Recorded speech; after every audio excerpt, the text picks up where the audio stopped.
Assalamualaikum warahmatullahi wabarakatuh. Bismillahirrahmanirrahim. Nahmaduka ya ghafuru ya syakuru ma sholli wa sallim wa barik ala sayyidina Maulana Muhammadin wa ala alihi washabihi asma'in nama ba'du. Tengarso Habib Ahmad bin Idris Al-Habsyi juga keluarga. Karso para sesepuh wakil khusus ketua pusat BPIP Bapak Dwi Hartono dan yang mewakilinya Bapak Rizal Fakhruddin. Teman-teman semua dari Direktur Indonesia Power, Bapak Hasin Sidki, semuanya yang saya hormati, jajaran direksi. Ini ngaji santai-santai napa muhasabah. Kon roh maknane muhasabah. Pak Zainuddin. Muhasabah itu kalau Kiai Jawa maknani itu ngoreksi diri sendiri. Jadi menghitung diri sendiri. Ini pas bidang yang saya tekuni tadi karena Habib Ahmad yang minta kemarin sama ibu siapa dari Indonesian Power itu. Ibu Lia, saya turutin sekaligus saya sambil belajar terus tentang muhasabah. Dalam konteks Indonesia, muhasabah itu sudah jadi perilaku ya. Karena dulu orang tua saya, guru-guru saya kalau ngandani itu, bayangkan kalau kamu jadi dia. Jadi misalnya kita mentang-mentang atasan, otoriter sama bawahan, bayangkan kalau kamu jadi yang bawahan itu kayak apa? Laukun tamakanah, kalau orang Arab bilang, bayangkan kalau kamu di posisi dia. Makanya guyonannya orang-orang Indonesia itu kan orang ngaramkan judi gitu, bareng dikasih tahu. Tapi yang menang anak jenengan, alhamdulillah. Ternyata ngaramkan itu karena ada anaknya. Kalau anaknya yang menang ya seneng. Meskipun itu guyonan, tapi saya punya padanan itu dalam kitab Hikam. Nabi Ibrahim itu Khalilur Rahman, tentu bencinya minta ampun sama yang namanya maksiat. Suatu saat beliau diterbangkan di alam malakut. Itu kalau di Hikam saya halaman 15 juga. Saya masih ingat betul. Mungkin kalau Anda beda halaman karena beda cetakan. Atau enggak punya kitabnya. Atau punya tapi tidak bisa baca. Nah itu jadi berbagai kemungkinan. Atau punya tidak bisa baca tapi dianggap jimat. Atau digo pencitraan. Banyak itu kaji-kaji tidak bisa baca kitab tapi di ruang tamunya kitabnya besar-besar. Pencitraan itu. Tapi ya bagus lah, enggak apa-apa untuk syiar. Setelah diterbangkan di alam malakut, diperlihatkan sama Allah. Ada orang pezina, ada orang syaribul khomri, ada orang mabuk, ada orang macam-macam. Allah tanya sama Nabi Ibrahim, bagaimana pendapat kamu Ibrahim tentang mereka yang maksiat? Kata Nabi Ibrahim, ya Allah habisi saja mereka, mereka hidup di bumi engkau, makan rezeki engkau, kemudian mereka tidak taat sama engkau. Singkat cerita di fase itu, saya ulang lagi di fase itu, Allah nurutin. Sampai sekian peristiwa, mungkin 3 atau 4. Sudah, setelah sekian tahun Nabi Ibrahim lupa peristiwa itu, kemudian beliau diminta menyembelih anaknya. Ini versi kitab Hikam. Memang versinya banyak tentang kenapa Nabi Ibrahim disuruh menyembelih anaknya. Ketika mau menyembelih anaknya, Nabi Ibrahim ragu. Huwa samratu fuadi. Anak saya ini buah hati saya, kenapa engkau suruh menyembelih? Terus kata Allah, apa kamu tidak ingat ketika kamu saya angkat di alam malakut, kemudian kamu usul bunuh-bunuh, saya tidak mempertimbangkan usul Anda, tapi kenapa sekarang saya merintahkan kamu mikir? Gitu. Terus, ya karena ini anak saya ya Allah. Terus kata Allah, rumang samu wong bukan mata ini gak gawean kau sing gawe kowe enak wae usul mata ini. Jadi saya yang bikin kemudian Anda enak aja usul membunuh. Semenjak itu Nabi Ibrahim itu di eranya itu asfaqun nas, orang paling sayang sama manusia. Karena kadang kita keras itu ya kebetulan itu tidak anak kita, tidak keluarga kita. Cara orang Jawa itu kan gitu ya, kalau ada perempuan terus macak yang macam-macam pakai sepeda motor cowok terus wah itu luput suwuk, semoga-moga gini. Tapi setelah dikasih tahu, niku ponakane jenengan, semoga-moga selamat. Jadi jangan-jangan kemarin ahli ma'asi itu kebetulan itu tidak keluarga kita. Kalau keluarga kita yang pernah salah pada kita, semangat kita mintakan maaf. Jangan-jangan kita didikte hukum sosial gitu. Jadi orang yang salah, kebetulan tuh orang yang menservis kita. Atau keluarga kita, atau orang dekat kita. Jangan-jangan semangat kita mintakan ampun. Tapi kalau sama orang lain, kebetulan musuh kita semangatnya minta itu kena adab. Nah ini yang nggak boleh dalam Islam. Islam mengajarkan niru Rasulullah SAW, Nabi itu rahmatal lil alamin. Bahkan kemarin saya ngaji virtual sama beberapa habaib, ada Habib Ali Al-Jufri dari Mesir, ada Habib Alwi dari Kuitang, ada Habib Nabil Al-Musawa. Dari sekian habaib itu saya masih ingat diantaranya yang didawuhkan rahmatan lil alamin itu ketika Nabi adahu kaumuh disakiti oleh kaumnya dan itu mereka masih kafir semua. Itu mereka dapat doanya Nabi Allah mahdi qaumi fa innahum la ya'lamun. Kayak apa baiknya Nabi orang yang menyakiti, yang melukai, tapi Nabi masih berdoa Allah mahdi qaumi fa innahum la ya'lamun. Sayyidina Umar dapat doanya Nabi itu yakhina kana kafiran ketika masih kafir didoakan. Allahumma aizzal Islam bi Umar. Itu ketika masih kafir. Itu pelajaran bagi kita bahwa yang sedang tidak cocok pun itu berdapat doa kita. Ya doa supaya kondisi kita baik, hari tambah baik. Karena agama ini saya berkali-kali bilang limangka nayarjuwa hawal yawmal akhir. Agama ini diperuntukkan bagi yang selalu punya harapan pada Allah Subhanahu wa taala. Saya cerita muhasabah ini tentang hubungan kita dengan Allah. Di Indonesia itu banyak orang fasik, banyak orang nakal. Ya di mana-mana orang nakal itu ya mayoritas wa aksaruhum fasikun. Tapi berkahnya harapan. Mungkin saya kira nakal sok benda, mungkin saya kira sholat sok ben sholat, mungkin sekarang belum sakhok, belum dermawan, suatu saat dermawan. Barokahnya itu kefasikan ini dianggap sementara. Sedang fasik, sedang tidak benar. Karena kiai-kiai kita, para guru-guru kita, para habaib utamanya itu mesti bilang semoga husnul khotimah. Nah barokahnya doa itu semoga husnul khotimah itu menjadikan satu pola sosial. Yang sedang fasik ini masih diharapkan jadi lebih baik, jadi lebih. Sehingga kita tidak ngambil sikap ekstrim, yang ingin menghabisi atau ingin mengadili, tidak. Karena selalu kita punya harapan, Dan agama ini limangka nerjuwa hawal yawm akhir. Bayangkan itu kalau yang nakal itu anak kamu. Pasti kamu nggak ingin kan langsung dapat azab, dapat apa. Padahal kita semua jadi tokoh ini abul kulli, bapak dari semuanya. Sehingga ketika Rasulullah SAW jalan-jalan kemudian melihat perempuan sedang menyalakan api. Kalau apinya mati ditiup, anaknya dijauhkan. Nanti kalau sudah jauh dari api, anaknya digendong lagi. Terus kata Rasulullah, matur ke semua sahabat, Aro'aitum anna hadih tarihatan waladaha alan nar. Apa kamu berpendapat bahwa perempuan ini akan melemparkan anaknya ke neraka? Tidak ya Rasulullah. Tidak akan seorang ibu melemparkan anaknya ke api. Terus kata Rasulullah, Allahu arhamu min hadih biwaladiha. Allah lebih rahman, lebih rahim dibanding orang tua ini kepada anaknya.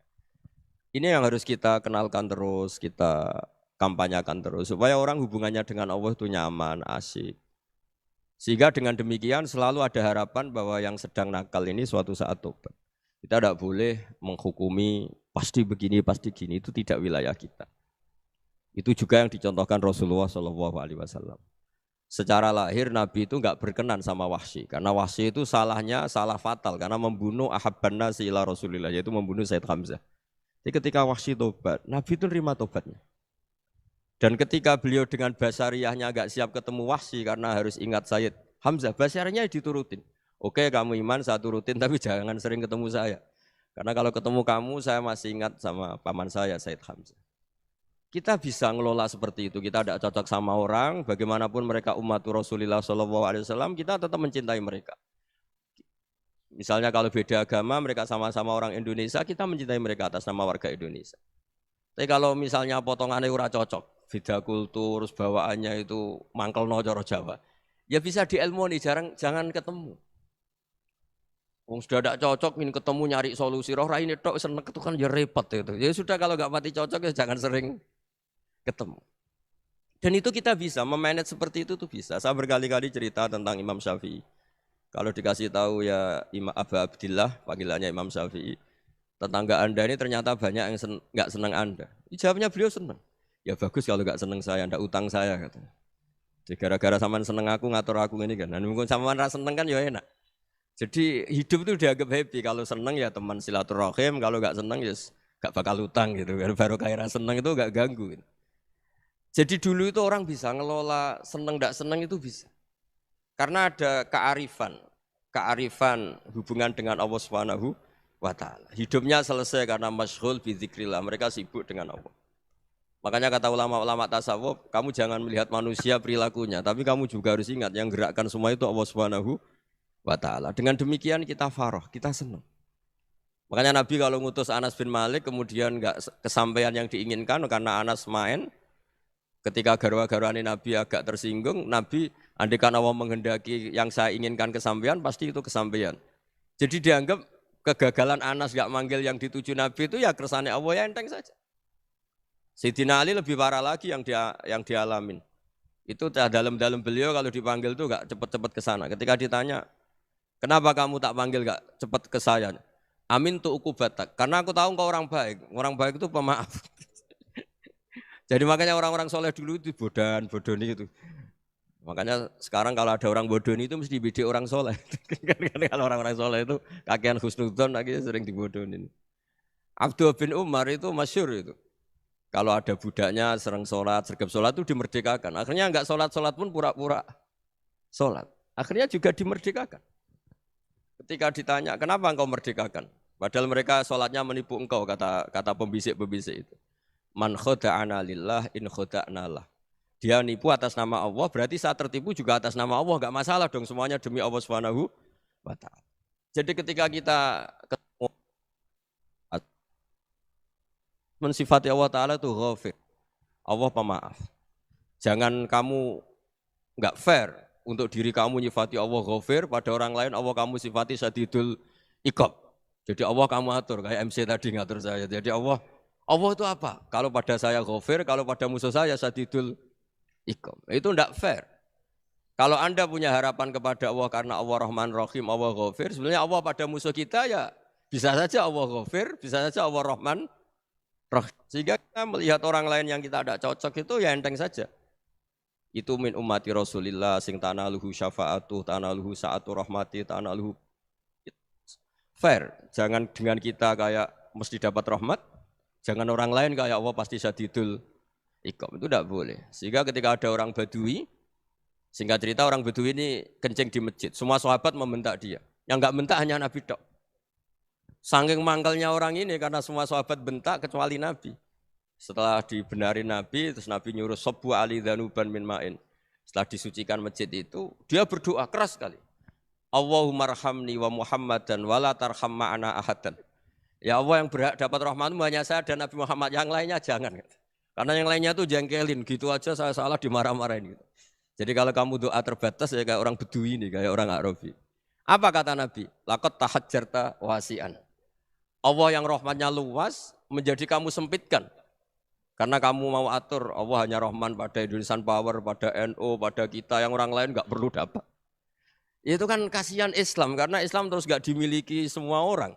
Allah enggak dimiliki semua orang, Rasulullah enggak dimiliki semua orang, karena dipek NU, dipek ormas tertentu, dipek enggak boleh seperti itu. Enggak boleh takhasyar tawasian, kata Nabi, enggak boleh mempersempit zat yang rahmatnya itu luas. Ini semoga etika ini kita pakai di Indonesia. Yang sedang fase kita harapkan lebih baik. Yang sedang nggak dapat hidayah kita doakan dapat apa? Hidayah. Masyhur kan, makanya tadi saya mohon sama Habib Ali supaya Habib Ahmad supaya tetap mahalul qiyam, tabaruk sama Habib Ali. Di antara doa-doa di Simtud Duror masyhur itu antuqa bilal mudhniba minnah bil ghufran wal musi'ah bil ihsan. Jadi harapannya para habaib, para orang-orang baik dulu ya, semoga yang dosa itu dimaafkan, yang sedang salah dibuka, bikin lebih baik. Nabi itu tugasnya juga gitu. Wastaghfir li dzambika walil mu'minina wal mu'minat. Nabi itu tugasnya juga memintakan ampun yang sedang salah. Nah, ini cobalah jadi etika kita, muhasabah kita. Jadi muhasabah itu cara berpikir kita set, kita pikir ulang. Ternyata semangatnya seorang nabi itu wastaghfir li dzambika walil mu'minun. Semangatnya itu memintakan ampun. Orang ahli tafsir tahu semua kalau Nabi itu tidak mungkin dosa. Jadi itu khitabun Nabi wa urida bihi ummatu, itu khitab Nabi, tapi yang dimaksud itu umatnya, karena Nabi tidak akan mengalami dzambun, tidak akan mengalami dosa. Sekarang enggak, kadang-kadang kita ini kalau orang lain salah itu semangat. Kalau di perusahaan ada teman salah, apalagi pimpinan salah itu seneng. Barokahnya salah bisa ganti kan gitu. Jadi kalau mungkin di dunia tokoh juga gitu, barokahnya ada tokoh salah, kita yang jadi populer sendiri, tidak boleh seperti itu. Kita harus salimus sodri di jami'il muslimin. Jadi ini harus dilatih. Saya tadi matur sama Habib Ahmad, latihan kita jadi hidup. Nabi itu kalau resep jadi wali itu kata Nabi gampang. Kata Nabi, kalau kamu ingin disenangin Allah, ya sudah. Kalau kamu asbahta, amseta, gini-gini. Perasaan kamu, kata Nabi, jangan punya perasaan ghil sama orang muslimin. Itu sudah, wadzalika min sunnati. Makanya Nabi ngendikan, la yablughni ahadun an ahadin syai'an. Ada yang baca, la yuballighni ahadun an ahadin syai'an. Seseorang jangan melaporkan ke saya tentang salahnya yang lain. Fa inni akhruju ilaikum wa ana salimus sadri. Karena saya ingin ketemu sampean semua dalam keadaan salimus sadri, tidak punya perasaan apa-apa. Karena kalau nurutin pembisik, nurutin informasi itu ya repot, karena orang pasti sepihak. Ada kiai yang top, datang ke kampung-kampung ning desa-desa. Kata yang seneng itu punya akhlak. Wah itu bagus orang besar datang ke kampung-kampung. Kata yang enggak seneng, wah itu jobnya kiai kecil kok diambil, itu kan ya kasihan itu kan sudut pandang. Makanya saya sering bilang, akal kita ini cukup untuk mentasdik Rasulullah SAW. Meskipun perasaan kita kadang orang Jawa itu beda. Saya berkali-kali bilang sama peneliti dari Jogja, kenapa sih Gus para nabi itu kok poligami istrinya banyak? Nabi Dawud katanya itu berapa? Nabi Sulaiman malah jumlahnya agak terbatas. Nabi Muhammad itu paling sedikit. Saya tanya gini, perempuan itu orang lemah, jadi kalau nolong orang satu gimana baik? Kalau nolong orang dua ya lebih baik, ya sudah kira-kira seperti itu. Paling tidak akal kita masih tahu kalau orang baik itu kan mesti baik. Nolong orang satu baik, nolong orang dua ya lebih baik, nolong orang tiga lebih baik. Tapi kalau kamu orang nggak baik, satu saja kamu terlantarin, kamu miskinkan, kamu ya tinggal diukur kan. Kalau orang baik nambah baik, tapi kalau orang buruk tambah buruk. Nah itu akal. Akal kita bisa menganalisis kenapa sih nikah itu ada yang poligami, ada yang enggak. Ya sudah ukur saja diri kamu. Misalnya kayak saya elek keriting, rabi terus, memperbanyak wong elek, orang perilaku netok, raine dadi elek kabeh. Tapi nak kowe ku ganteng, alim, ganteng, sugih, anake ganteng-ganteng, berhubung kowe saleh ahli swarga kabeh, mertua yo bangga karena karir kamu meyakinkan, ini mertua kamu aja enggak bangga mau nambah. Ipar enggak bangga, mertua enggak bangga, desa kamu yang kamu wayai juga enggak. Beda dengan Nabi ketika nikah Juwairiyah itu enggak ada pernikahan sebarokah Nabi dengan Juwairiyah itu. Azharu Rasulillah, di situ habis perang banyak tawanan gara-gara jadi besanya Nabi langsung dibebaskan semua karena Azharu Rasulillah. Sekarang besanya Kanjeng Nabi. Dulu Abu Sufyan mangkelnya bukan main sama Nabi. Gara-gara putrinya dinikah terus langsung jadi. Kalau kamu kan enggak, nikah satu, nikah lagi. Satu kampung musuh kamu. Karena istri pertama ya cemburu, yang kedua agak bangga. Wah itu selesai itu. Di dunia wal akhirah. Maksud saya, nganalisis Islam itu harus pakai akal. Dan akal yang dipakai, ini saya bawa ke kitab Ihya, adalah pikiran-pikiran para ulama. Makanya ketika Imam Ghazali ketika ditanya, fakaifa bi muslimin fasikin, asawwaha fi jami'i amri. Kalau ketemu orang fasik, orang Islam tapi fasik, perilakunya enggak ada yang benar. Kata Imam Ghazali jawabnya lucu, aneh. Ma min muslimin illa wa islamuhu ta'ah. Tidak ada orang Islam kecuali dia mau Islam. Membenarkan Allah dan Rasul itu sudah taatnya dia. Kok kamu tidak bisa melihat taatnya dia? Dia pikirannya kan ini pemabuk, ini tukang apa. Tapi kata Imam Ghazali, sebenarnya kamu masih bisa berpikir positif. Ma min muslimin illa wa islamuhu ta'ah. Tidak ada seseorang Islam ketika dia milih Islam itu pasti ada taatnya, yaitu tasdik pada Allah dan tasdik kepada Rasulullah SAW. Jadi dengan pola seperti itu, maka di antara guru-guru kita yang modern ya di era Mbah Maimun, di sini ada Habib Ahmad. Habib Salim syair yang sering dibaca beliau adalah ada orang munajat sama Allah, ini cerita munajat. Itu orang itu ngendikan gini. Ana mutnibun, ana mukhtiun, ana asi. Huwa rahimun, huwa ghafirun, huwa afi. Ya Allah, saya mukhti, saya orang yang salah. Ana mutnib, saya orang yang dosa. Ana asin, saya sering maksiat. Tapi engkau ya Allah, engkau ghafir, pemaaf. Engkau rahim, maha pengasih. Engkau afin, yang mudah memaafkan.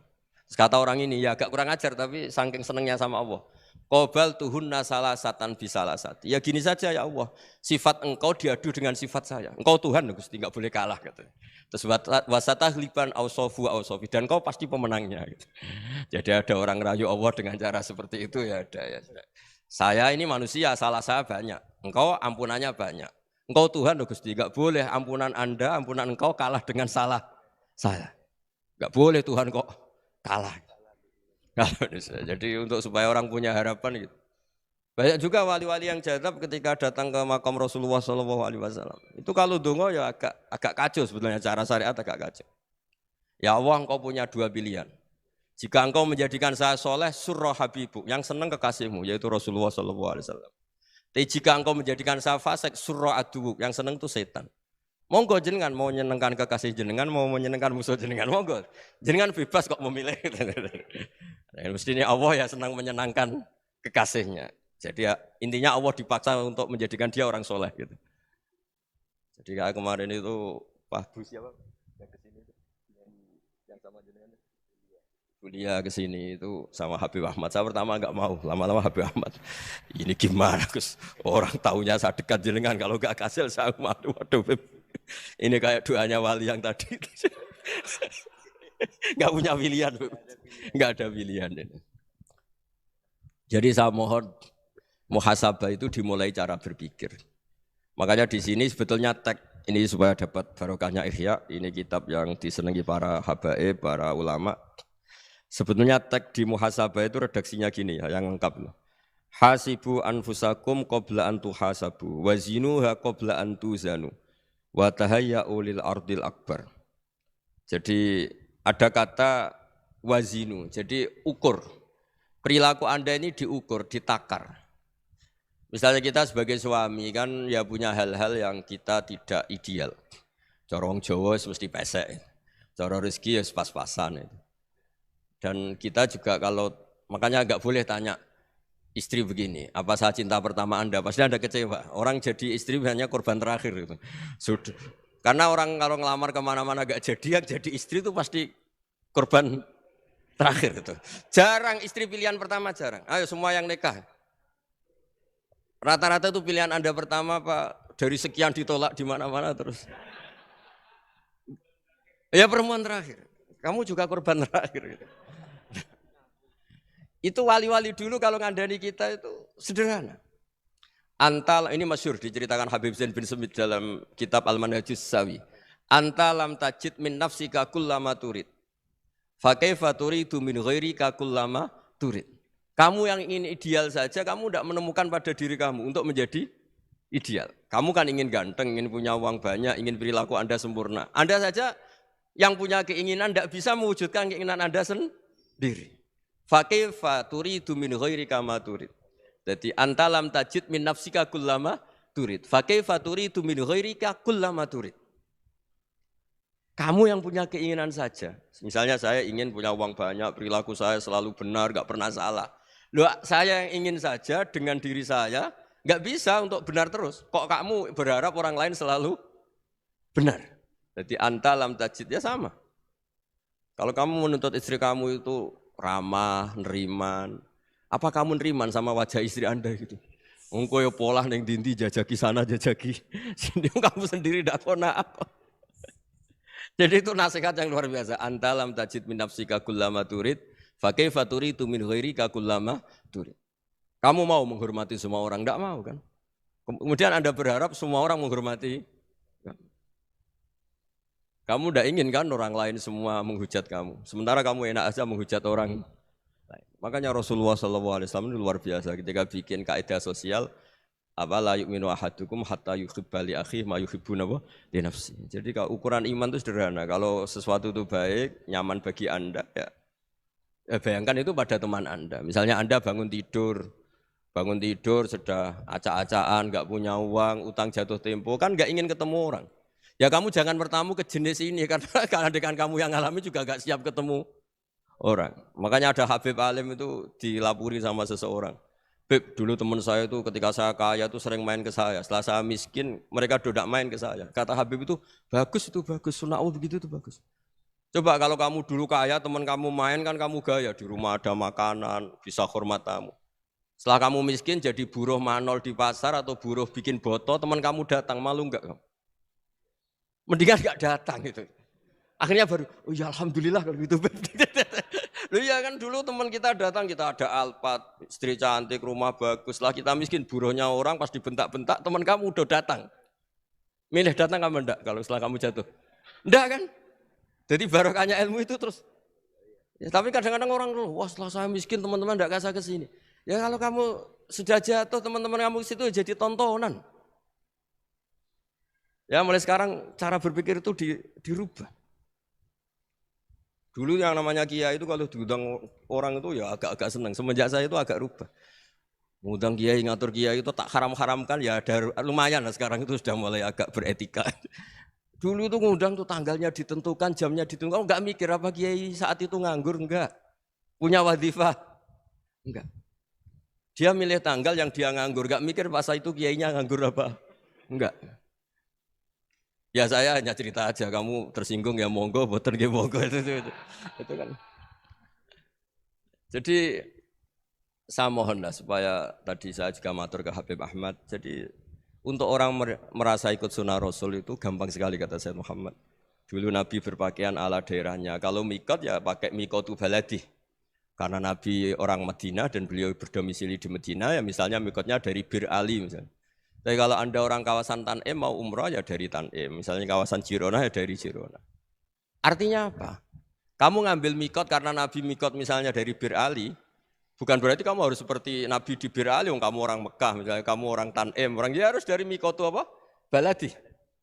Sama, makanya di fikih-fikih itu kalau tahnik anak, Nabi orang Arab, halawiyatnya kurma ya kurma. Kalau orang Jawa sedegan, semua podo-podo. Ya, podo-podo manis. Jadi ini tabaruk sama Sayyid Muhammad, ini ada murid beliau, Habib Ahmad, saya baca. Supaya orang itu merasa ikut Nabi itu gampang sekali. Ini saya baca ya di halaman tadi disaksikan Habib Ahmad 433 di kitab apa begini? Manhajus Salaf fi Fahmin Nusus. Itu kata Sayyid Muhammad wa kanat sunnatu Rasulillah annahu yat'amu ma yajiduhu fi ardi wa yalbasu ma yajidu wa yarkabu ma yajidu mimma abahu wa ta'ala. Faman istamala ma yajidu fi ardi fa huwa al-muttabi' lis-sunnah. Kama annahu hajjal baita min madinati. Faman hajjal baita min madinati nafsi fa huwa al-muttabi' lis-sunnah wa illam takun hadhil madinatu tilka. Jadi intinya misalnya Nabi dulu itu ngasih sedekah kepada fakir miskin ya pakai dinar, dirham. Ya kalau orang misalnya sedekah pakai rupiah ya sudah ikut sunnah Nabi. Jangan, lu Nabi pakai dinar loh, kamu kok pakai rupiah. Dulu dinarnya Nabi udah ada tulisannya Bank Indonesia, kamu kok ada tulisannya Bank. Ya tidak ada seperti itu. Ya jadi misalnya Nabi sedekah pakai tamar atau pakai al-aqid, ya kita pakai beras, pakai apa. Supaya orang tuh bahwa Rasulullah itu milik kafatal linnas, milik semuanya. Sehingga merasa ikut sunnah Nabi itu ya semuanya. Makanya dulu Mbah Mun kalau motivasi saya supaya bombong, kalau orang Jawa bilang bombong. Wong Jawa mesti ono wong alim. Beliau menyontohkan mas itu Mbah Fadol, Senori, Mbah Ihsan Jambes. Itu bisa ngarang-ngarang kitab luar biasa. Padahal beliau bukan orang Arab. Imam Sibawai itu orang Persia. Imam Ghazali orang Tus itu juga ikut Persia. Kata Imam Mun, wong sing ora Arab lah mesti untuk jatah alim kata beliau. Karena Nabi itu diutus kafatal linnas. Nanti kalau orang yang alim itu Arab tok berarti tidak ada perwakilan dari Afrika, dari Asia Tenggara, dari mana-mana. Makanya karena Nabi statusnya itu kafatal linnas. Jadi kita harus bangga sebagai Muslim, sebagai orang Indonesia karena misalnya Wali Kutub dulu terkenalnya hanya ada di Yaman, di mana. Ternyata pernah ada juga di Indonesia dan seperti Habib Abu Bakar Segaf Gresik. Jadi ya artinya kan tetap orang Indonesia meskipun beliau dzurriyyah Rasul kan ya sudah orang apa? Orang Indonesia. Dzurriyyahnya Habib Ali Simtuduror sekarang di Solo. Jadi Indonesia juga dapat alawin banyak dari Sadatinal Alawin juga banyak. Jadi saya mohon barokahnya ngaji seperti ini melihat orang lain tuh gampang. Bayangkan tuh kalau anak kamu. Makanya Nabi nanti kalau nggak percaya lihat di Hikam nomor 15 di kitab saya itu. Di situ dijelaskan oleh Hikam, jangan-jangan semangat Anda pada orang yang maksiat, pada orang yang keliru supaya dihukum itu karena kebetulan itu udah anak Anda, itu udah keluarga Anda. Coba kalau itu keluarga. Makanya kalau saya guyonan di Jogja itu ada pembantu mecahkan piring terus dimarahi majikannya. Saya mesti guyon gitu. Pasti itu pembantunya tidak cantik. Kok bisa, Gus? Andai kan cantik dan kamu senang mecahno piring satu, piring 1000 ora iso ngamuk. Ternyata ngamuknya itu karena mecahkan piring apa karena plus tidak cantik. Coba jawab para lelaki ini. Kamu marah sama orang maksiat tuh karena maksiat karena plus itu udah anak Anda. Bayangkan kalau itu anak Anda. Itu hebatnya Rasulullah SAW. Karena kita yang salah pun kadung umatnya, Nabi tetap ngasih fasilitas syafaati li ahlil kabair min ummati. Kayak apa baiknya Nabi? Tidak ikut maksiat tapi ikut fasilitasi ngasih syafaat. Loh kalau li ahlil ibadah kan wajar. Nabi ketika ini syafaati li ahlil kabair min ummati. Ya karena tadi logika yang dibangun Rasulullah itu logika yang luar biasa. Kita semangat orang lain kena hukuman itu karena kita tidak punya ra'fah, tidak punya rahmah. Coba kalau Rasulullah yang bil mu'minina ra'ufur rahim, semangatnya itu mendoakan supaya tobat, mendoakan diampuni.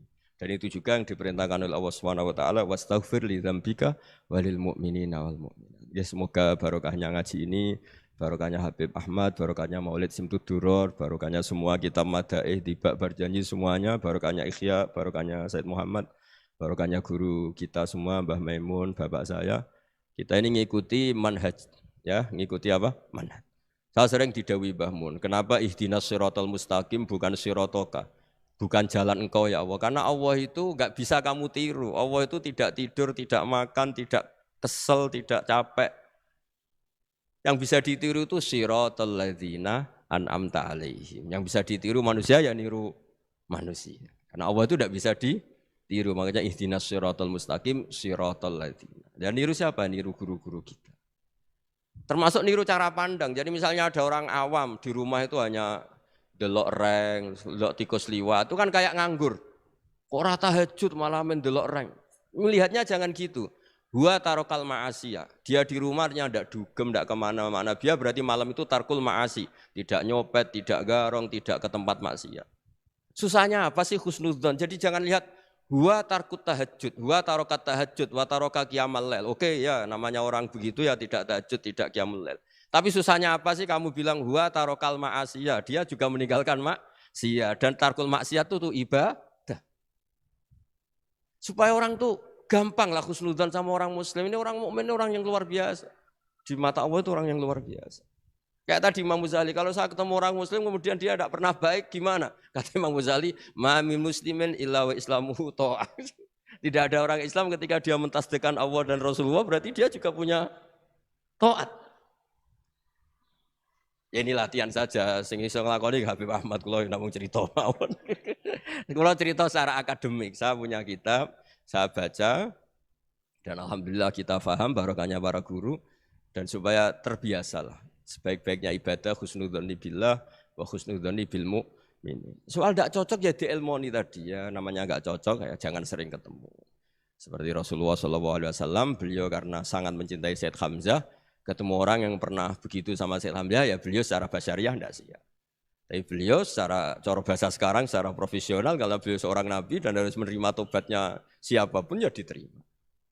Saya meskipun dengan A, B gak cocok karena dia begini-begini sama saya, tapi saya ingat dia sholat, dia baca sholawat, dia mencintai Rasulullah. Ya kita hormat. Ya soal gak cocok ya di manage tadi ya. Zurhiban tasdid huban, kalau gak pati cocok ya jangan sering ketemu bawaannya enak nanti. Jadi ya semuanya itu diilmoni lah. Makanya ngendikane Ma'ruf Al-Qurhi ada yang baca Al-Kharki, mangqala fil yaumi salasa marrat aw marham umat Muhammad kutiba minal abdal. Karena semangat mencintai siapapun satu hari sering baca marham umat Muhammad, wa asli umat Muhammad, wa tajawaz an ummati Muhammad. Itu mesti kutiba minal abdal. Dia pasti termasuk wali abdal. Maksudnya semangat mencintai. Ya dilatih lah. Misalnya Indonesia Power atau PLN, andai kan tidak ada PLN itu kayak apa? Orang nggak bisa ngaji, tidak bisa aktivitas, ya barokahnya ada PLN, barokahnya jasanya. Kita sadar, tidak semua kebaikan kita ini memenuhi keinginan orang banyak. Orang banyak ingin listrik, ingin saluran apa, dan itu kadang yang mewujudkan orang lain atau kelompok lain. Ya karena itu manfaat ke orang lain ya kita doakan, karena khairun nas anfa'uhum linnas. Sehingga kita terbiasalah ngakui orang lain. Seperti semangatnya Rasulullah SAW, semuanya itu didoakan, semuanya diinginkan kebaikannya. Bahkan Nabi gak putus asa sampai di akhirat. Ketika Nabi lain sudah putus asa karena sudah akhirat, sampai dimintai syafaat semuanya bilang nafsi, nafsi. Karena merasa semuanya gak punya nyali di depan Allah. Karena ini sudah akhirat, sudah finish. Tapi apa Rasulullah? Analah. Ya udah, saya sanggup mensyafaati kalian. Terus kata Nabi, fa'atiyal arsya. Saya mendatangi aras fa akhiru lahu sajidan, saya sujud wa ahmaduhu bima hamida allamani rabbi. Kemudian saya tetap muji Allah dengan pujian yang terus menerus. Padahal sudah di akhirat sudah finish. Nabi dimintai syafaat masih sanggup. Karena Nabi tahu akhirat tidak bisa mendikte Allah. Tidak bisa Allah terus bilang, ya Allah ini akhirat loh. Engkau sudah tidak boleh mensyafaat. Tidak bisa.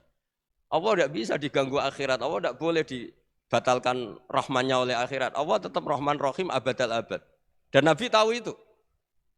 Makanya kata para ulama, fa Muhammadun Ahmadu min ghairihi. Jadi Nabi Muhammad namanya dua yang terkenal. Sebenarnya banyak yang terkenal dua, Muhammad sama Ahmad. Ketika Nabi punya nyali memuji Allah di akhirat atau sudah di akhirat, itu fa Muhammadun Ahmadu min ghairihi. Ketika Nabi lain sudah tidak punya nyali muji Allah karena sudah akhirat, Nabi Muhammad tetap berani muji Allah di saat seperti itu. Makanya Ahmadu di situ kata ulama itu af'al tafdil, fa Muhammadun Ahmadu min ghairihi.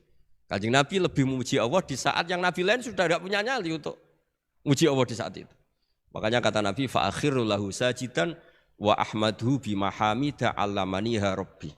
Akhirnya setelah lama gitu terus Allah ngendikan ya Muhammad irfa' ra'sak wasal tu'tah wasfa' tusyaffa. Sudah Muhammad angkat kepala kamu minta apa saat rutin dan kalau kamu ingin mensyafaati umatmu saya beri hak napa? Syafaat. Semoga semangat itu juga menjadikan kita munajat bahwa rahmat Allah tidak terbatas, harapan juga tidak terbatas. Mungkin yang sedang nakal ya kita katakan sedang, jangan terus kamu pastikan wah ini mesti suul khotimah, mesti tidak orang baik.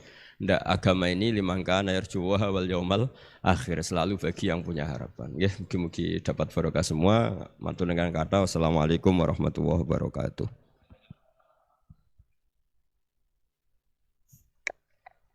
Itulah barusan pemaparan daripada narasumber kita terkait ngaji bareng dengan Gus Baha dalam rangka muhasabah diri dengan bermunajat.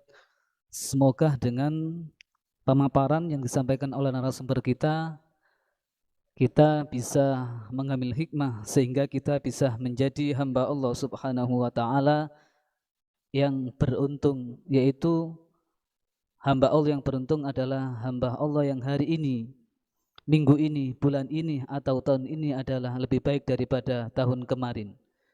Bukan menjadi hamba Allah Subhanahu wa taala yang merugi, yaitu di mana hari ini, minggu ini, bulan ini dan tahun ini sama dengan tahun kemarin. Lebih-lebih jangan sampai kita menjadi hamba Allah Subhanahu wa taala yang celaka. Artinya hari ini, minggu ini, bulan ini dan tahun ini lebih buruk daripada tahun kemarin. Dan selanjutnya yaitu dialog. Ngapunten Gus, ini ada beberapa pertanyaan. Nggih.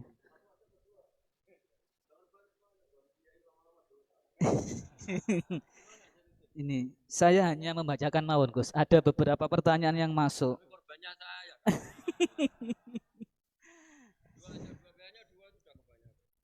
Ya, dua pertanyaan. Yang pertama dari Ketua DKM Masjid Raudhatul Jannah PLTGU Grati, Gus. Yang pertama yaitu Allah Subhanahu wa taala berfirman di dalam surat Kahfi ayat 110, Qul innama ana basyarum mislukum yuha ilayya annama ilahukum ilahu wahid faman kana yarju liqa'a rabbi falyamal amalan shalihan wa la yusyrik bi ibadati rabbih ahada. Yang artinya katakanlah Muhammad, sesungguhnya aku ini hanya seorang manusia seperti kamu yang telah menerima wahyu bahwa sesungguhnya Tuhan kamu adalah Tuhan yang Maha Esa. Maka barang siapa mengharap pertemuan dengan Tuhannya, maka hendaklah ia mengerjakan kebajikan dan janganlah dia menyekutukan dengan sesuatu pun dalam beribadah kepada Tuhannya. Di sini barang siapa ingin bertemu dengan Tuhannya, maka hendaklah melakukan kebajikan dan jangan menyekutukan dengan sesuatu apapun dalam beribadah. Yang dimaksud di sini bertemu dengan Tuhan itu seperti apa? Yang kedua, melakukan amal kebajikan itu seperti apa? Jangan menyentuhkan Tuhan dalam beribadah itu seperti apa? Niku Gus. Satu pertanyaan Gus. Satu pertanyaan ada 3 kategori. Ngapunten Gus. Bismillahirrahmanirrahim. pertanyaan itu bagus sekali karena hal yang sama dialami Rasulullah SAW. Jadi ketika Nabi ngendikan man ahabba liqa Allah ahabba Allahu liqa'ah. Wa man kariha liqa Allah kariha Allahu liqa'ah. Jadi terus sahabat tanya, bagaimana itu ya Rasulullah? Wa kulluna yakrahul mauta katanya. Siapa yang senang ketemu Allah, wah senang ketemu dia. Siapa yang enggak senang ketemu Allah, wah juga enggak suka ketemu dia. Dan sahabat ya sahabat ya manusia ya zaman itu ya iskal ya. Tapi semua kita ini enggak siap mati. Jadi kalau ketemu Allah itu pikirannya orang itu ya mati. Nah, yang tanya enggak siap juga kan kalau mati. Terus Nabi memberi penjelasan, tidak ada orang Muslim, orang mukmin kecuali sebelum mati itu yang calon ahli surga itu diperlihatkan surganya. Jadi mamin ahadin ilka waqad alima maq'adahu minal jannah awinnar. Ketika melihat surga yang sudah gemah ripa, sudah luar biasa. Mungkin kalau para cowok yang bayangkan bidadari banyak, cantik-cantik, enggak minta belanja. Ning donya wis elek jaluk aneh-aneh kan ruwet. Nah, itu terus langsung seneng pengen ning swarga. Jadi kalau ada orang mati kok enggak semangat, berarti belum dipertontonkan surga. Nah, ketika dipertontonkan surga kan sudah tidak ada kerja, tidak ada atasan, tidak ada bawahan, tidak ada istri cerewet, tidak ada teman bodoni, pokoknya di surga itu kan enak semua. Nah, terus seneng. Lah kira-kira liqa Allah ya seperti itu. Ketemu Allah itu artinya ketemu ridhonya, ketemu kebaikannya. Itu resep pertama tentu tidak boleh syirik. Syirik itu menganggap ada kekuatan lain setara dengan kekuatan Allah. Jadi kalau orang tawasul sama Nabi, sama wali, sama habaib itu tidak syirik, itu kan tetap Allah itu punya kekuasaan mutlak. Kita ini butuh orang dekat. Bukan mensetarakan orang dekat ini sama Allah Subhanahu wa ta'ala, itu jelas tidak. Ada orang Islam yang punya perasaan ada kekuatan lain setara dengan kekuatannya Allah Subhanahu wa ta'ala. Makanya Nabi sudah menjamin, saya tidak pernah takut kalian melakukan syirik, karena siapapun yang punya iman pasti tidak akan mensetarakan yang lainnya sama dengan Allah Subhanahu wa ta'ala. Jadi makanya keyakinan ahli sunnah, keyakinan guru-guru kita, wasilah itu tidak termasuk syirik. Karena ya di hatinya sama sekali gak ada hukum penyetaraan. Maknanya syirik, tasyrik itu kan menyetarakan. Jadi itu penting dicatat ya supaya kita clear, tidak ada perasaan seperti itu. Nah caranya ada syirik gimana ya tadi? Dielmoni lah, dielmoni. Misalnya kamu senang seseorang di kuburan ya sendiri, ketemu hisab ya sendiri, apa-apa sendiri. Misalnya kita dicintai banyak orang, ketika di kuburan ya dibiarkan sendiri. Misalnya munamuni seneng Gus Pak, misalnya aku mati baru ditinggal. Nah, ya kan sama aja, baru dipendem gitu. Makanya guyonannya sahabat itu guyon tapi masuk akal itu. Ketika Rasulullah wafat itu semua sahabat dilupakan kali itu Rasulullah, sehingga berani mengubur. Lupa semua. Setelah datang, pulang semua ketemu Sayyidah Fatimah. Ya Anas, kamu tadi ikut cara basa Jawa mengubur Nabi. Wah, terus diingatkan sama Fatimah, kamu teganya, kamu semua mengklaim mencintai Nabi, kenapa taksu alaihi turab? Kenapa kamu menguburkan dengan tanah? Itu semua sahabat nangis semua. Cek teganya kita mencintai, kemudian kita yang mengubur. Tapi sama Allah sama itu dilupakan semua. Kalau nggak dilupakan nggak ada yang berani ngubur. Ya jadi saya ulang lagi ya, jadi mencintai Allah itu gampang kok, karena Allah baik, reputasinya baik. Makanya masyhur kan Nabi Dawud didawi Allah, Habibni ila ibadi. Itu dicerita di kitab Ihya, di kitab Syauqin. Saya cintakan ke hamba-hambaku. Wa kaifa uhabbibuka ila ibadik. Bagaimana saya mencintakan engkau pada hamba-hambaku? Dawe Allah di hadis qudsi itu, kenalkan uskurni bil hasanil jamil. Ya kamu cerita saya tentang yang baik-baik saja kan. Dikasih bumi. Misalnya saya sendiri kalau bayangkan itu gampang. Kalau saya dikasih rumah Habib Ahmad setahun gratis, saya akan muji beliau orang baik. Padahal hanya setahun dikasih gratis. Kita dikasih bumi Allah itu sampai kita mati, oksigen sampai kita mati, tanpa bayar. Padahal kalau kita di rumah sakit, oksigen 3 hari aja sudah nguras. Ya contoh yang gampang-gampang saja. Gara-gara ada syukur kan tomak kamu, bayangkan nikmat itu ya punya Alphard, istri 4 neriman semua, rukun semua. Terus yang 3 digota ganti ya gelem semua. Lah gara-gara kaya itu ya yang masalah. Padahal kalau kita dikasih rumah orang, Alphard orang gratis itu senengnya. Lah Allah ngasih apa coba? Makanya uskurni bil hasanil jamil. Sudahlah kamu nyebut saya itu yang baik. Fa innahum la yadhkuruni ilal jamil, kata Allah di hadis qudsi itu. Mereka ingat saya itu juga yang baik. Baik. Dan makanya ini kan latihan, walakinna wa habbaba ilaikumul iman wa zayyanahu fi qulubikum. Makanya saya dakwah itu ya yang gampang-gampang saja. Ya semuanya Islam ilmu swarga. Ya memang dawuh Nabi gitu, mangqala lil wa dakhalal jannah. Lah kita gara-gara khawatir dasar hati cilik, mangqala la ilaha illallah gak dakhalal jannah sik. Nak taate ngene matine ngene panjang sekali catatannya. Setahu saya ngapalkan hadis itu tidak ada catatannya. Mangqala la ilaha illallah dakhalal. Tahu-tahu kok sekarang banyak apa? Catatannya banyak. Ya coba artinya gini lah, kalau kamu hati cilik ya hati cilik, ngarang kitab gak apa-apa, bisartika dawakata, tapi tetap saja itu gak dawe Kanjeng Nabi. Ya monggo nak ikhtiyat ya monggo, tapi ya jangan terus saking ikhtiarnya terus dawe Nabi semua dikasih catatan, kan kasihan Kanjeng Nabi, dawe mangkol lewat taqolal jannah. Ada resmi catatan ya hanya mukhlison biha qalbuh, itu resmi itu. Tapi mukhlison biha qalbuh, ikhlas yang dimaksud itu kata Ibnu Hajar Al-Asqalani itu la khaufan minas silah.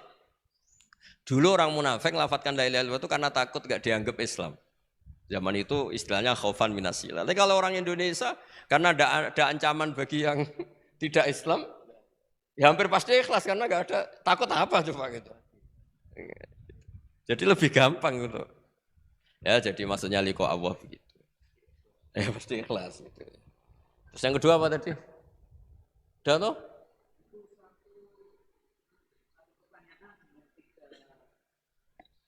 Oh, udah itu sudah 2 pertanyaan dari 1 orang, kamu gimana gak profesional?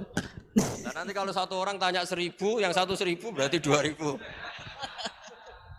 Saya tadi kan bilang 2 pertanyaan, bukan 2 penanya. Kamu gak pernah ngaji mantek kan? Kalau saya bilang 2 orang itu bisa 2000 pertanyaan. Saya akan bilang 2 pertanyaan. Berarti ya. Semuanya juga gitu. Kemarin OJK semuanya 2. Kalau semua orang minta, wah ya ribet. Dah nanti lainnya jawab kamu. Kamu kan jadikan ustadz di Indonesian Power. Ya ustadz, masa jadi ustadz gajinya mau, pertanyaannya nggak mau, gimana? Nah nanti lainnya jawab sendiri.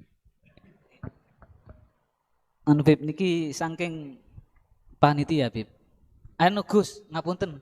Tentu. Saking panitia pertanyaan nih Gus. Yang kedua. Kan tadi terakhir nggih. Tadi 1 pertanyaan dan ini pertanyaan yang kedua Gus. Nggih. Dari PP Indonesia Power. PP niki ngapunten Gus sanes pondok pesantren. Nggih. PP niki Persatuan Pegawai Gus. Nggih. Ngapunten. Sanes pulang pergi. Pertanyaan yang kedua, ada hadis Nabi Muhammad sallallahu alaihi wasallam, "I'mal lidunyaka ka'annaka ta'ishu abada wa'mal li akhiratika ka'annaka tamutu ghadan." Yang artinya, bekerjalah untuk duniamu seakan-akan engkau akan hidup selamanya. Dan bekerjalah untuk akhiratmu seakan-akan engkau akan mati besok pagi. Nah karena kita di PP Persatuan Pegawai adalah kaum-kaum pekerja, supaya kita termasuk dalam hadis tersebut itu bagaimana? Matur nuwun Gus. Oh begini ya, bismillahirrahmanirrahim itu kalau makna yang benar menurut hampir semua ulama itu begini. Jadi karena dunia itu longgar ya, longgar itu tidak mendesak. Jadi karena kata isu abadan artinya itu kalau urusan duniawi kalau enggak berhasil sekarang ya bisa berhasil besok. Jadi itu justru menunjukkan urusan dunia itu kalau enggak bisa besok ya besoknya besok. Kalau enggak bisa ya besoknya besok karena masih ada apa? Hidup. Tapi kalau urusan akhirat bayangkan kalau kamu itu besok mati. Makanya Nabi ngendikan sholli sholatam wadi'in, kamu sholat kayak sholatnya orang yang mau pamitan. Jadi intinya kalau mau urusan dunia seakan-akan itu kamu hidup selamanya, makanya kalau nggak hasil sekarang ya besok. Ya kayak anak-anak muda itu, sekarang ditolak, besok semoga diterima. Kalau ditolak terus ya ganti lain sampai yang dinikah itu yang paling terakhir. Tapi kalau urusan akhirat tidak bisa. Bayangkan kalau kamu besok itu mati. Nah soal yang di PP itu, yang di pegawai apa? Persatuan Pegawai. Kalau kerja itu yang serius itu bukan karena hadis itu. Di antara yang dicintai Allah, kalau kamu punya pekerjaan, Allah suka ayut kinahu, orang itu profesional. Gitu. Allah itu suka kalau ada orang nekuni pekerjaan, kemudian dia itkon, dia profi. Misalnya saya ini kan kata orang banyak dikiaikan. Dan saya dianggap alim misalnya. Harus profesional. Khasnya orang alim itu ngikuti orang alim sebelumnya. Makanya saya baca kitabnya Sayyid Muhammad, baca kitabnya Mbah Mun. Khasnya orang ahli sunnah itu mencintai habaib, mencintai ulama, mencintai fuqara masakin. Sebisa kita lakukan. Itu namanya profesional. Jangan dikatakan orang alim, kemudian dia ngomong pendapatnya sendiri. Itu tidak benar. Berarti kamu menjual pendapat kamu pada umat. Kalau dikatakan orang alim itu ya bahasa kasarnya ya menterkenalkan pendapat Allah dan Rasul, lalu boleh dibahasakan menterkenalkan hukumnya Allah dan Rasul. Caranya apa ya? Qaulul ulama. Qaulul ulama itu apa ya? Di kitab-kitab kayak Ihya, kayak kitabnya Sayyid Muhammad. Itu namanya profesional. Makanya saya ngaji di mana-mana pakai kitab. Orang percaya kita karena dianggap orang alim. Orang alim hanya orang tahu pendapatnya ulama-ulama dulu. Nah kalau kamu ngomong pendapat kamu sendiri, namanya kamu tidak menterkenalkan ulama-ulama dulu, menterkenalkan pendapat Anda. Nah itu namanya profesional, ada itkon. Itu Allah suka kalau kamu menekuni misalnya di Sun Power, misalnya bagian PL itu, ya nekuni. Tenaga uap mana yang positif untuk negara ini. Yang jangka panjang, yang terbarukan teknologi apa, yang teknologi fosil misalnya mulai harus dihentikan karena agak. Ya monggo itu pokoknya apa saja yang menjadikan baik lihadil ummah itu baik, itkon. Allah itu suka kalau ada hambanya menekuni satu pekerjaan, terus kemudian diperbaiki terus. Ya seperti saya sudah kecelok kiai, ya masih belajar terus supaya umat ini dapat ilmunya ulama-ulama dulu. Jangan mentang-mentang wong desa ya bodoni yo ngantil. Mulai kulon mulai cilik nganti lahir nganti tua. Niku anggere ana wong sunat diceritani Nabi Ibrahim sunat umur 80 tahun nganggo kapak. Anggere ana wong mati ayate kullu nafsin dha'iqatul. Wah, anggere wong kawin wa min ayati itu enggak ada perkembangan. Saya itu kadang ya Allah, pepe wong desa jadi enggak dinaikkan ilmunya. Karena kiainya mesti gitu, wis kandhani ngene wis nganten. Enggak ada perkembangan. Nah itu menurut saya Bu ya kasihan lah umat ini, umatnya Nabi itu diajak irtiqo lah, diajak naik lah. Makanya saya di mana-mana itu ngaji bawa kitab. Itu namanya itqanul amal. Mereka percaya saya karena saya dianggap tahu pendapat ulama dulu ya kitab itu saya baca, tak terkenalkan. Ya barokahnya tadi. Jika kita tahu cara pandang ulama dulu ternyata enak betul melihat umat. Habib saya ini setelah miskin teman-teman saya tidak kesini, padahal zaman kaya teman-teman kesini. Dia itu komplain, tapi setelah dijelaskan Habib tadi malah bagus dong. Setelah kamu miskin buruh orang terus teman-teman kamu datang, betapa malunya kamu. Dulu majikan sekarang jadi buruhnya orang. Alhamdulillah kalau gitu. Kan terus gampang jadi enak kabeh gitu. Loh coba kamu dulu kaya semua orang hormat, bareng miskin jadi kerja manual di pasar, terus teman-teman kamu tetap datang. Milih datang apa enggak? Ya, jadi ngeluh seperti itu dihentikan mulai sekarang juga. Ternyata masalah ada. Nah itu barokahnya ngaji, kalau tidak ngaji kamu. Ya seperti Imam Syafi'i itu. Man ahsana ilaika faqad qayyadaka, man asa ilaika faqad atlaqaka. Kalau ada orang berburuk sangka sama kamu, jelek sama kamu itu bagus, merdekakan kamu. Kamu gak akan dipinjemin mobil, gak akan diutangi, gak akan diundang. Wah enak lah, semua dibikin enak aja. Sudah barokah. Udah ketemu, sudah enak. Makanya seneng kamu ke saya pas-pasan aja biar enggak ngundang lagi. Intinya itu dikelola yang baik. Kalau pas baik ya teman silaturahim, teman berjuang gitu. Kalau pas enggak baik ya berarti enggak ganggu. Sudah. Kul kullu min indillah sudah. Ya sudah wiridanya layak dibil hasanati illa anta wa la dzabu bisayati illa anta. Jadi hubungan dengan Allah itu ya segampang itu. Nggih, mohon ngoten nggih. Nggih, monggo.